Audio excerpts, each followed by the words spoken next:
You're listening to an archived Cabral Concept podcast. After listening to this show, check out the most up-to-date podcasts available at stephencabral.com/podcasts or search directly on iTunes. And now, welcome to the Cabral Concept, where board-certified naturopath and integrative health practitioner Dr. Stephen Cabral shares how he was diagnosed at the age of 17 with a life-altering illness and given no hope for recovery. It was only after studying and traveling all over the world did he discover how to combine ancient Ayurvedic healing practices with state-of-the-art naturopathic and functional medicine to fully rebalance the body and re-energize it with life. It's time to discover how to get well, lose weight, and finally feel alive again. And now, here's your host, Dr. Stephen Cabral. I hope that you tuned in yesterday to our first Cabral HouseCall of the weekend.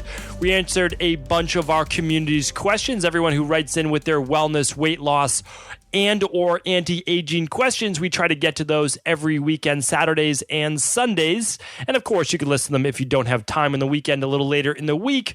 But what we do is every single weekend, if you're new to the Cabral House Calls, people write in at stephencabral.com/askcabral. And usually within about 2 to 3 weeks of you writing in, we're able to answer your questions on the weekend house calls. We answer about 5 to 6 questions. We give them all a couple minutes each. And what we like to say is that it is your place to get started, meaning that I give you a starting point. I give you for what you should open your mind to, and obviously the possibility of you getting well, losing the weight, and obviously optimizing your life. Because the truth is this, is that I've never met someone where there isn't an answer for what they're going through. And that goes even if there's a congenital-based defect, and I don't even like to use the word defect, but meaning that you're born in a way that doesn't even allow you from a biomechanical or physiological perspective to function optimally. However, you can always lessen, even if maybe totally eliminate any of the symptoms that you're dealing with. And that is true pretty much every single person I've ever met, and I should say of every single person that I've ever met. So again, listen to the questions. If they don't directly apply to you, but please keep them in the back of your mind, because you're going to be able to then refer this show to someone in your life who definitely does need the help. So let's get right into our first question of the day. It's from Scott.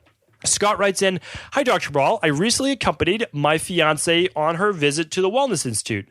I must say I'm thoroughly impressed with the whole experience, especially with the amount of time and effort you put into each appointment consultation. My fiance has me hooked on your podcast. Thank you very much for the knowledge you share with us. With that said, I have some questions of my own.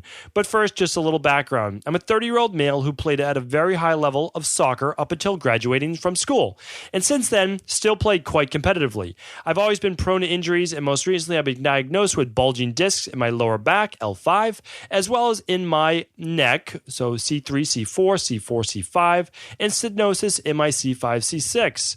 Basically, what Scott's talking about are the cervical vertebrae, so denoted by the C, and the lumbar vertebrae denoted by the L. So cervical is the neck and lumbar is your lower back. So long story short, he writes, I've been in pain the last couple weeks with bulging discs, pinching my nerves. My question's about how can I go about supplements that you recommend to help with the healing process. I've read about MSM, omega-3s, glucosamine and chondroitin. I haven't heard of MSM, but read that it's a miracle drug. Where does one purchase these or other types of supplements? And lastly, I'm hoping you have a recommendation of any exercises, whether to be an inversion board or some other type of exercise or specialist that you may recommend. Thank you again for your podcast service and such a great practice. Regards, Scott. Okay, so Scott, there's a lot you can do without a doubt. And so just keep in mind, when there's an initial injury, there's always going to be the initial inflammation. But that inflammation will calm down as long as you get yourself into good biomechanical order. So you mentioned an inversion table, and I do highly recommend that. So by just basically flipping your body upside down, you are then working with gravity in the opposite direction. So you're actually able to elongate and just take some of the stress off of the vertebrae. That's really nice, as long as you don't have blood pressure-based issues or you don't have adrenal fatigue-based issues where you might get lightheaded or even pass out. So I don't think that you have that, but you'll have to look at that as well. I also recommend seeing a good either acupuncturist, chiropractor, or osteopath, or maybe even all three. Because the most important thing is you just make sure that you're in alignment first. A chiropractor or osteopath will be able to help with that. Highly recommend you see a specialist, a sports specialist on that. And then acupuncture to also relieve some of that inflammation as well. Now, supplements, you mentioned the MSM.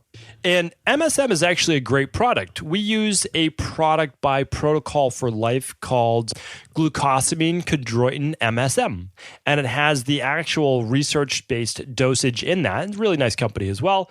And MSM basically stands for methyl sulfonyl methane. And I might be pronouncing that incorrectly, but basically what it is it's an organic sulfur containing compound. So why is this important? Well, think about it. You've heard me mention sulfur before in the past, and inside methyl sulfonyl or sulfonyl, you'll be able to actually see the word sulfur in there. Now, sulfur is so important for detoxification with the liver with phase 2 detoxification. But also, sulfur in and of itself helps to improve immune function and inflammation. Now, why would that be important? Well, keep in mind when there is, so you're going to get those discs back in the proper alignment. That's one. Biomechanically, they have to be fixed in that way. Now, number two is we're going to decrease the inflammation through things like MSM. Glucosamine and chondroitin are fine. They're good products. MSM in this case would actually be more important. The glucosamine and chondroitin can help with a little bit of joint rebuilding, but really what they're great at as well is that glucosamine has multiple factors. I haven't talked about this in the past before, but glucosamine has been shown to increase hydration of the actual tissue or disc itself. So that's one of the ways in which it gives cushion, but also glucosamine is a detoxifier of the joint too. So that's really, really helpful. So I have no problem with you using that particular supplement. Turmeric, between 2 and 4 grams per day would be really helpful. That's the curcuminoids or the curcumin, certainly very, very helpful as well. And so yes, I have no problem using with that. Again, these are suggestions. Omega-3s you mentioned, highly recommend that. I would recommend between 2 and 4 grams per day. And since I do remember you, I remember you and your fiance coming into the Wellness Institute. And so for you, I'm going to go with 3 to 4 grams just because you are an athlete, you're a more muscular guy, and so you're going to be able to use a little bit more. Now, omega-3s, I would do it for, again, about 12 weeks to 16 weeks, and then I would run an omega-3 test to see if it's the right dosage for you. But that will help tremendously in terms of the inflammation, no doubt about it. And I highly recommend a 14 to 21 day Dr. Ball detox for you. Why?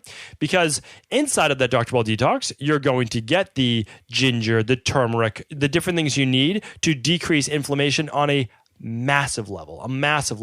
And then after that, I would simply do, yes, some of the specialty products of the MSM if you would like, the omega-3 without a doubt, but then I would follow the Dr. Brawl daily protocol. And I would do the shake in the morning so you get all of the cofactors and nutrients you need.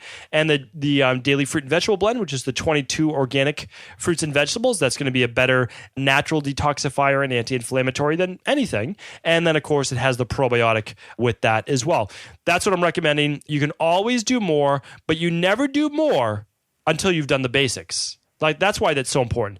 Detox, Dr. Brawl Daily Protocol, which is, again, the all-in-one with your vegan-based protein in there, your smoothie with your good berries mixed in with it, your coconut oil if you'd like to add a little bit of that in there, and then your daily fruit and vegetable blend, and ideally add that probiotic in there as well. For less than $5 a day, easily the best supplement protocol you can do. And then after that, we add the omega-3s, we add the additional turmeric, but after that, after your body gets its foundational support, because all those other things then work better once they have their cofactors. Okay, hopefully that helps. I know I spent a long time on that question, but hopefully that's the answer you were looking for. Jen is up next. Hi, Dr. Brawl. Thanks for all the great information you've provided in your podcast. I've learned so much. My question today is related to excessive sweating and body odor when doing so. So maybe meaning exercise. I'm not sure if I got that correctly. My teenage stepdaughter is very active in sports. She's muscular and strong, bigger than most girls her age, but solid, not flabby. Based on my experience, she sweats more than most grown men, and her body odor when sweating is quite pungent.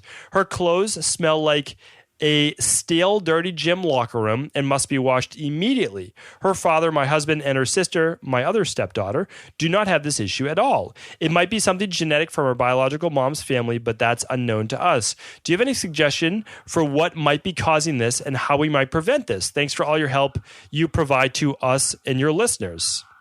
All right, so absolutely there's an answer to this. Whenever anyone excessively sweats, it is automatically, right away, a sympathetic nervous system dominance. Your body sweats to a much greater degree in that state. However, the amount of sweat and your body's need to sweat that much and the actual body odor can be a toxicity-based issue. So your body is very happy to sweat toxins out. That's why saunas work so great, because that's an easy way that can relieve your liver, relieve your kidneys for them not to have to do as much work, or even your lungs for huffing it out. So what I would do is this. I would run a hair tissue mineral analysis that will tell you if she's in a state of fight or flight or excessive electrolyte output from the calcium, magnesium levels, and also sodium, potassium, of course, but calcium, magnesium will show stress. Your sodium, potassium will show that response to stress from a cellular-based level, the excretion of that. And you could run, again, this would be additional, but you could run the hormone-based test simply to look at her cortisol output. So that's the adrenal hormone test. She'll run that about 5 to 7 days before day 1 of menstruation, if she's able to. And then, if you wanted to, you can run an organic acids test. The organic acids test is to look at bacterial buildup, yeast issues, mitochondrial issues, B vitamins, all of those different things. But what I would worry about more so than the excessive sweating is the depletion of minerals, especially sodium, potassium, yes, calcium, magnesium, but definitely sodium, potassium. So if you look at her clothes and they're actually stained white, you know that she's losing a lot of salt. So for her, most likely we need to put in some of that good Himalayan sea salt or real salt and squeeze some lemon, squeeze some lime into her water. She can do what I do, which is a squeeze of lime in water, a pinch of sea salt, get you back your electrolytes. So hopefully that's a great place to start, and we'd be happy to help further as needed. Lisa is up next. Lisa's asking, "Hi, Dr. Cabral. I have 2 questions for you that I hope you can help me with. I recently read a book called Eating on the Wild Side. I love learning about eating the right foods. In this book, they say that the skins of fruit and veggies are nutritious. However, now I'm reading The Plant Paradox, and it's about lectins and how harmful they are for us, and it's the skins of our fruit and veggies. What is your opinions on lectins? My other question is about the organic acids testing. I did this testing, however, I also do the NutrEval testing. Can you explain the difference? The organic acid test showed no yeast, but the NutrEval showed high yeast. This is confusing for me. Would like your input. Thank you so much for everything you do, and God bless your family, Lisa."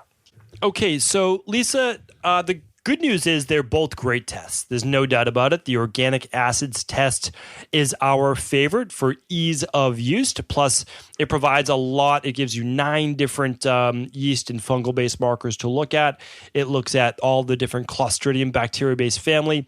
It looks at mitochondrial output. It looks at oxalates as well, because excess oxalates can be an issue. It can also show hidden levels of basically candida and yeast as well. It shows your liver glutathione-based levels, your detox levels there. It shows waste products, all waste products of serotonin, dopamine, and norepinephrine. It shows your B vitamins. It shows vitamin C, a lot of great things. So how does it differ? Well, here's how it differs. So what we're looking at the organic acids test, acids, so waste. You do it first thing in the morning. It's a simple urine test. You just collect 30 mLs, which is just a couple teaspoons of urine. You know, you actually urinate on a teaspoon. You urinate to a cup, but the cup is tiny, very, very small, and just mail it in that day. It's really easy on a Monday through a Thursday. So that's simple. What does it look like? How does it differ? Well, here's the thing. If you don't have leaky gut or intestinal permeability, you can still have candida overgrowth. So we tell people that. You can still have that. It may not show up on an organic acids test. That's because it may not be leaking through the gut wall. But most people, for sure, you're going to see that without a doubt. Now, what about the B vitamins? Well, the nice thing I really like about an organic acids test is it's showing what was used. On a NutrEval, you can see what's available. No doubt about it. NutrEval is fantastic. Nothing against it at all. Really like the new. But the organic acids test, it shows you how much B12 was used. How much B5, B2? So that's why I really like it. Same with vitamin C. And also, so what's available? How much is used? What's available? That's the difference with both of those. I know it can be confusing. They're both fantastic. Okay, what about your question on the Wild Side book and the Plant Paradox book? Okay, I've actually talked about the Plant Paradox book before. Again, I don't like to pick sides because I'm not that person. The problem is people write books and you have to be so persuasive on one point that it sells the book. Both are right. If you don't eat the skins of berries or fruit or a lot of vegetables, you're missing out on the antioxidants. What's an antioxidant? Well, it prevents the fruit itself from oxidizing, from rotting, from breaking down too fast from the air around it. Well, the same antioxidants then can be used by our bodies to prevent cancer, to slow the aging process, to reduce inflammation. So we know the skin is great. However, for a small group of people, the beans, the thick skins on certain fruits, those types of things, those lectins, on nuts and seeds especially, cause an actual immune-based response and inflammation in some people's gut. So when you follow my Candida and bacterial overgrowth protocol, a lot of that is actually removing some of those things in the beginning. We remove all of the nuts and seeds for 4 to 6 weeks because we don't know if that's what's causing people's IBS, their bloating, their whatever it might be. And then we test the lentils, the chickpeas, the black beans, all those things because of the skin, on the outside, like plain and simple. Some people are okay with hummus, but not with eating chickpeas. Some people are okay with black bean soup, but not eating black beans. Why? Because it's been more processed. There's less phytic acid. There's less skin to break down.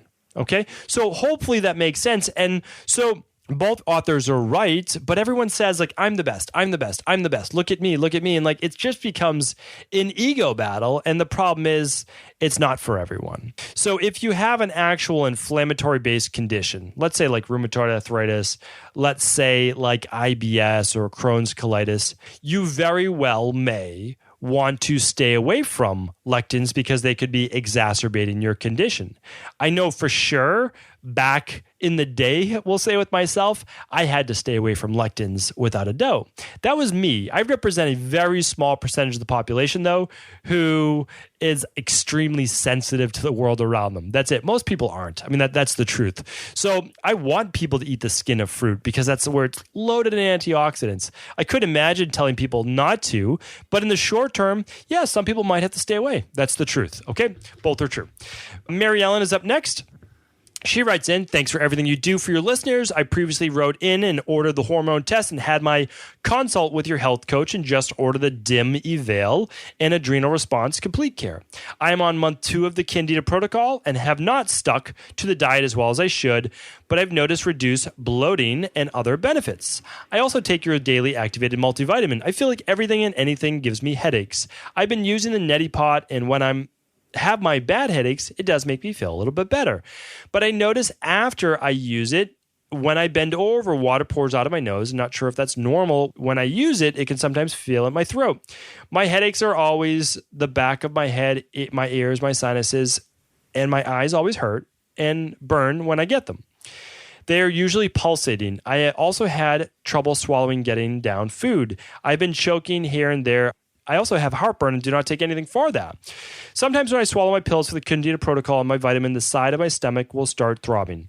Sometimes it even feels like it's hard to breathe. I always have the need to clear my throat. My thyroid is okay. I had it checked. Any thoughts would help, and any natural remedies would be great, seeing as I do not want to take anything for acid reflux, etc. Okay, it certainly seems like you have more of a histamine-based issue and more maybe of a low anxiety-based level that you're not maybe fully aware of.